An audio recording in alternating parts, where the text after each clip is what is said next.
It's that stage of the innings that Sri Lanka need to step on the gas and try and do something a little bit different. We've talked about a few of the issues they've had. We'll try and assess them here on Cricbuzz Comm Box, but let's first get you up to date as to exactly where they stand at this stage. 171 for 4 with 15 overs to go. There's a couple of wickets and 2 deliveries for Yuzvendra Chahal, and again a bit of a partnership, and then India bringing back the lead pair of Bhuvneshwar Kumar and Deepak Chahar, both picking up a wicket each. So almost a familiar tale for Sri Lanka. Getting starts, not going on. Getting a boundary drought, once again affecting them. Let's see what Zaheer Khan, who joins me on Cricbuzz Comm Box, thinks of that. It almost seems the same story all over again. They've got 15 overs to try and reinvent and write a new script, Zaheer. In fact, a better start than the previous one, isn't it? The start was very good. And here's now you can actually say the captain call was very good. Like, he in the first 10 overs also brought Yuzi Chahal early. Later on, bringing in those overs of seam bowling, which we don't often see in that middle phase. So using Bhuvneshwar and Chahar there, both picking up wickets at that stage. Definitely Shikhar deserves that applause there for his bowling changes for sure. Indian bowlers once again taking firm control of this game, picking those crucial wickets, controlling the game in the middle phase. So all going well for Indian bowlers at the moment. Well, the only thing that hasn't happened so far between the first match and now is a wicket actually during Cricbuzz Comm Box. We used to call it the Comm Box curse. We've had one just before, just after, but that's all changed. We've had one smack in the middle of our conversation, a crucial wicket. The Sri Lankan captain, Dasun Shanaka, cleaned up by Yuzvendra Chahal. So once again, that pattern continuing, 2 wickets for Chahal. Then, Zaheer, as you said, those 2 wickets for the quicker bowlers. But at this stage, that wicket was crucial because Chanaka had just started to get something back on track for Sri Lanka. Well, that has been the story with the Sri Lankan batters, isn't it? Like getting those starts, but not really capitalizing. Things just about start to look good for them, and we just hope that certain kind of platform is set, and now they can launch from here. But again, the similar kind of story, losing wicket at a crucial time. 5 wickets down now, and Chanaka is the captain, one of the power hitters, which they really need at the back end. Had to depart, so not a great news for Sri Lanka, who at this stage anyways were looking like struggling, but the back end of the innings for the Indian bowlers, it might be better than what they had in the previous game.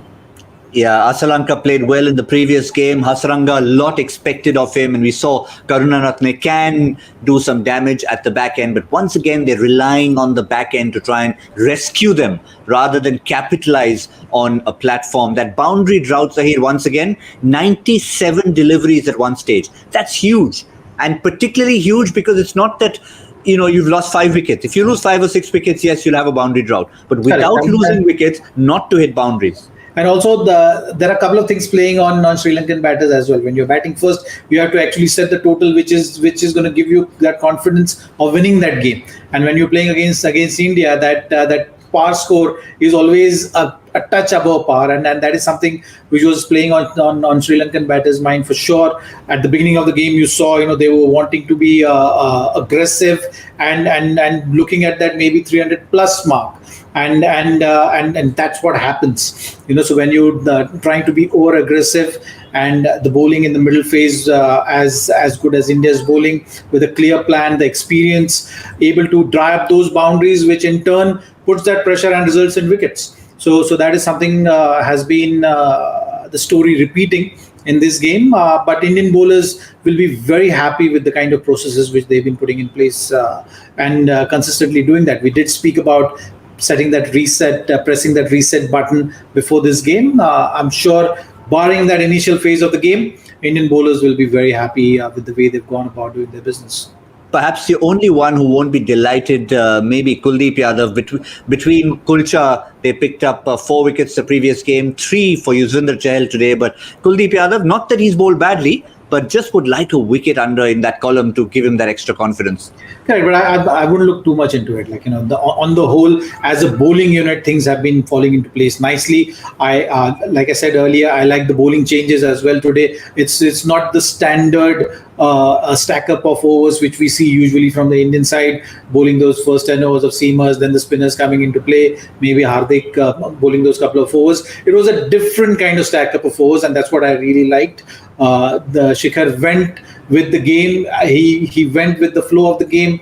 Batters were putting pressure, so he made those changes accordingly.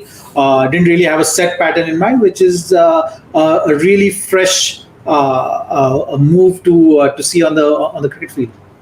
Yeah, certainly is the importance. We talked about Kuldeep and Chahal hunting in pairs, the importance of pairs. We'll show you those numbers once again before this game. The comparison, we already talked about it before the game, but I think you touched upon an important point. At the end of the day, yes, it's about pairs, but the important word you use, unit. The bowling unit at the end of the 50 overs, what have you done? What have you given your batsmen to chase? Absolutely, that's what matters. So I think Indian bowling unit and the whole camp will be very happy at this stage how the proceedings are going. 178 for 5 is half job done. They just need to finish off strongly so that the batters can repeat the similar kind of performance what they did in the previous match. Yeah, certainly. I remember asking Zaheer during the first game, is it likely to get anywhere close to his score? It didn't, except for those last 2 overs. But I'm not sure this time around he'll feel that he's in the hunt for our prediction. It's between 238 and 275. It'll probably finish somewhere in between. It just depends on will they get a push towards the end. We'll see you for our wrap in the mid innings. That's all from Cricbuzz Comm Box.